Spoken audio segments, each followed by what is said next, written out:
Hinchman looks. Sammy Spinabella there looking down low. And a nice rejection there by Lewis. We've got another timeout on the court.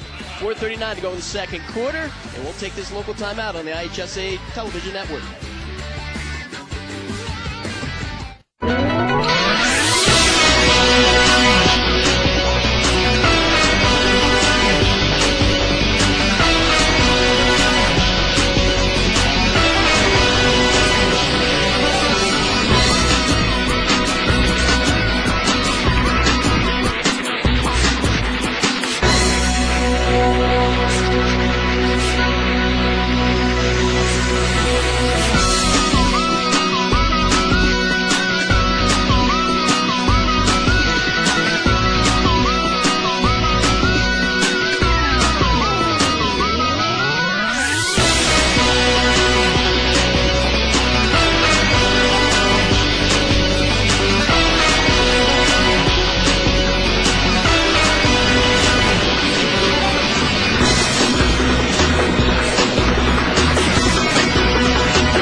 Starter for us on the varsity team, and she just makes it happen all over the floor on the offensive end, the defensive end. She just is our catalyst out there, but she's so unselfish. Even though she cracked the 2,000-point mark this year, she's our leader in assists, she's our leader in steals, and she's also obviously our leading scorer. Oh, what a honor it is to have a player the caliber of Taylor Whitney to coach on your team. As Coach Nolan has said, Whitley is one of those players who, if you tell her she can't do something, she's going to prove you wrong and she's going to do it.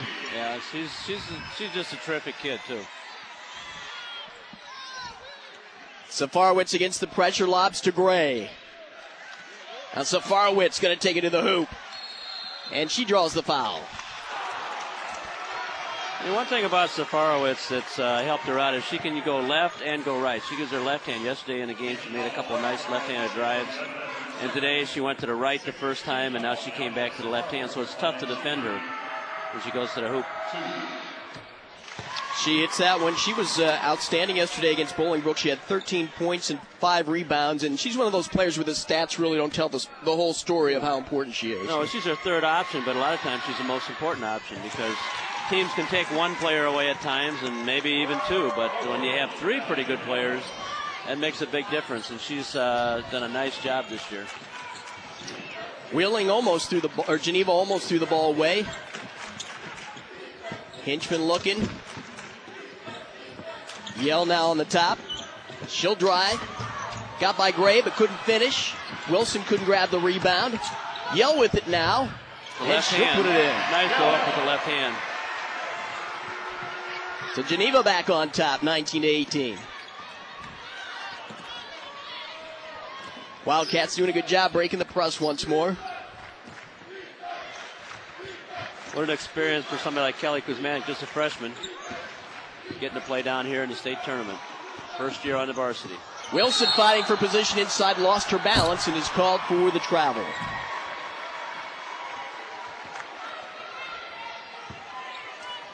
Wilson is going big time when she's finished with her high school career. We'll see her in the Big Ten playing for the Purdue Boilermakers.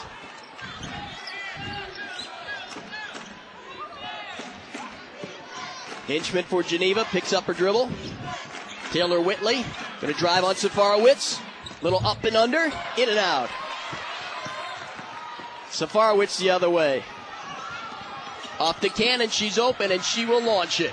Yes. And the matchup that Taylor Whitley's going against is Safarowicz, who Coach Weigel said is her best defensive player. So a little bit of advantage for Safarowicz at times because she's a little bit taller. Good defense there by Gray on Yell. Now Whitley fires for Hinchman. Whitley on the drive. Yell against Gray is almost run out of bounds, and the pass intercepted there.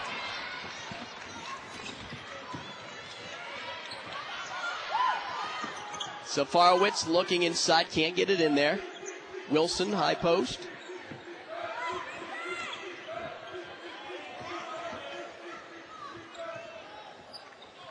Geneva sitting in that zone. Inside for Wilson. Puts the ball on the floor. Quick move to the hoop, and it won't fall. Come the Wildcats. Whitley going to go all the way.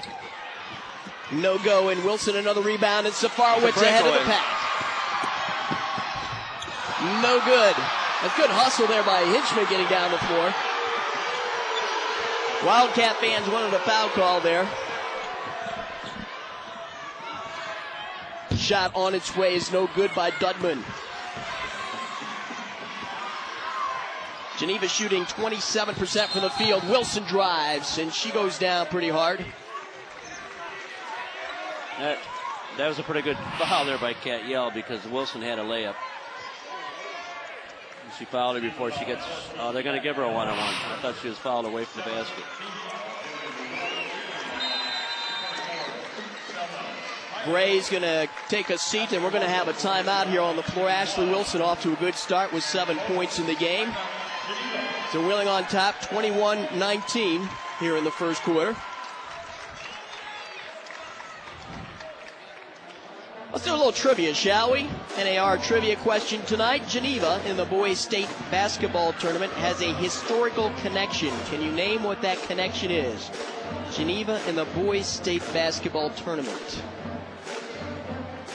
We polled our Geneva fans. I wonder how many of them would know the answer to that question. It's an old question. Have to go back a few years, huh?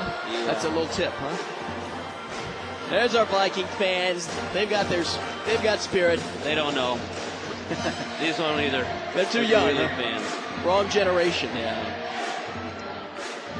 I like the pep bands here that they bring in here. They're always from other schools, not from schools that are competing in the tournament. Other schools that volunteer their pep bands to come and play. They really add a lot to the atmosphere that fans certainly appreciate it. It's a big honor to get. I think they have some auditions and they have to send in tapes. Love that band. By the way, it's the Brimfield High School band we're hearing right now. And Brimfield's got a pretty good basketball player over there, about 6'3". They were down here in the Class 1A. We'll have the answer to that trivia question, by the way, in just a few minutes. We're not going to leave you hanging all night there. All right, very good first half of basketball so far. We've seen Ashley Wilson at the line earlier. She can hit her free throws. 1 of 1 at the line so far in this game. Ashley, dead center with that. Okay, let's give you the answer to that trivia question. In 1908, Geneva played the second game of the first boys state basketball tournament. They lost to Mount Carroll. You're right, 1908, just a few years ago there. Yeah, that's when Jim O'Boy was born, I think. Cubs fans can relate to that year, I think, 1908. Second free throw would not go by Wilson. And we're going to have a traveling call there. Nice little trap on a baseline after the rebound by Wojcinski.